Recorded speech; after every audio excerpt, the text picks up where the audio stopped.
खुलुमबाय दिनैनि Bodoland इंखं television studio हलाव आं मलेन बसुमतारी दिनैनि फुंबिलिनि गाहाय रादाबफोराव दं। गवालपारा धुपतरायाव लामा जाब्रबथाय सासेनि जिउ खहा।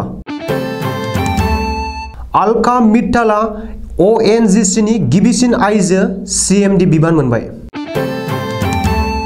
बलिउडनि फावखुंगुर प्रेम चोपड़ा आरो बिनि बिसिनि देहायाव कभिड पजिटिभ मोनदों।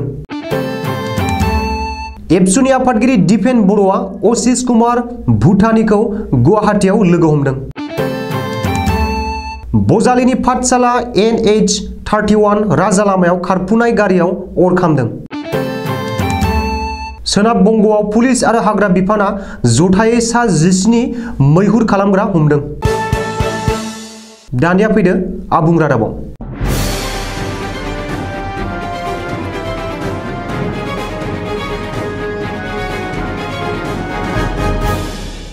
गवालपारा जिल्ला धुपतरा थानानि बेंखनाव मादाङाव गोख्रों लामा जाब्रबथायजों सासे सुबुंनि जिउ खहा जादों। गंसे टाटा मेजिक आरो टेम्प'नि गेजेराव मोगा-मोगि सौदावलायनानै बे जाब्रबथाया जादों।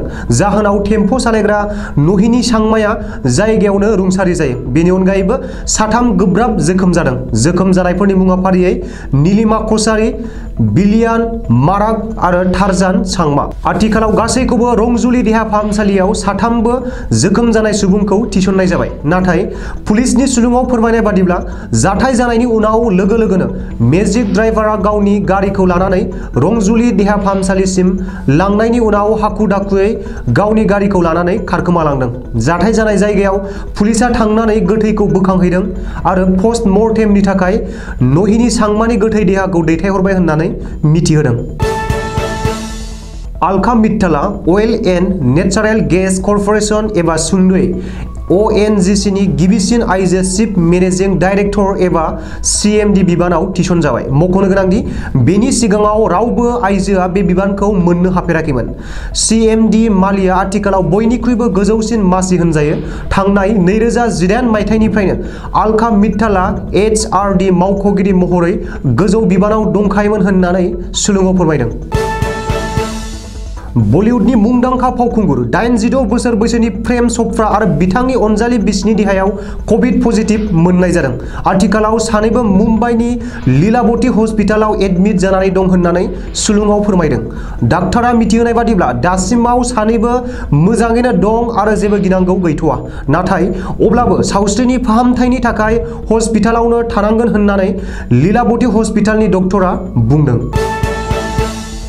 दुलाराय बर' फरायसा आफादनि आफादगिरि दिपेन बर'आ मंगलबार खालि बाउन्डारि कमिसननि मासिगिरि महरै गोदानै थिसनजानाय IAS अफिसार आशीष कुमार भुटानीखौ लोगो हमदों। बे खाबुआवनो उननि समाव बिटिआरनि सिमा जेंनाखौ माबोरैहाय गेबेङै सुस्रांलांनो हागोन बेनि सोमोन्दै गोथौवै सावरायनाय जादों होननानै दिपेन बर'आ गावनि फेसबुक पेजआव फोसावदों। मख'नो गोनांदि आथिखालाव IAS अफिसार आशीष कुमार भुटानीआ आसाम सोरखारनि आबाद बिफानाव गोरायुं नेहाथारि बिबानाव थानानै खामानि मावगासिनो दं। नोजोर होनो गोनांदि PV बार्मानि हरखाबै रुंसारि जानायनि उनाव बिटिआर बाउन्डारि कमिसननि मासिगिरिनि मासिया गोबाव सम लांदां जानानै दंमोन। नाथाय दा बे लांदां मासिखौ सुफुंनो थाखाय आसाम सोरखारा आशीष कुमार भुटानीखौ गोदानै थिसनफिनबाय।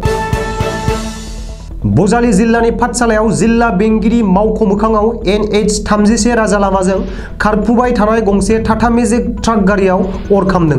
टाटा मेजिक गारियाव माइ जिगाब दैखांनानै लाबोनाय जादोंमोन। नाथाय माब्ला आरो माबोरैहाय अर खामनो मोनखो बेखौ गारिनि ड्राइभारा जेबो आन्दाजखौनो मोनाखै होननानै मिथिहोदों।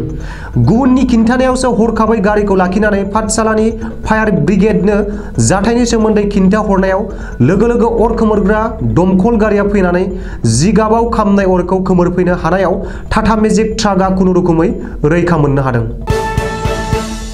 आसाम आरो सोनाब बंगनि सिमनायारि संकस दैमानि सेरफाङाव सोनाब बंगनि पुलिस आरो हाग्रा बिफाना जथायै सिग्रोमनानै गासै सा 17 मैहुर खालामग्राफोरजों लोगोसे गासै गं 25 साइकेल हमनो हादों।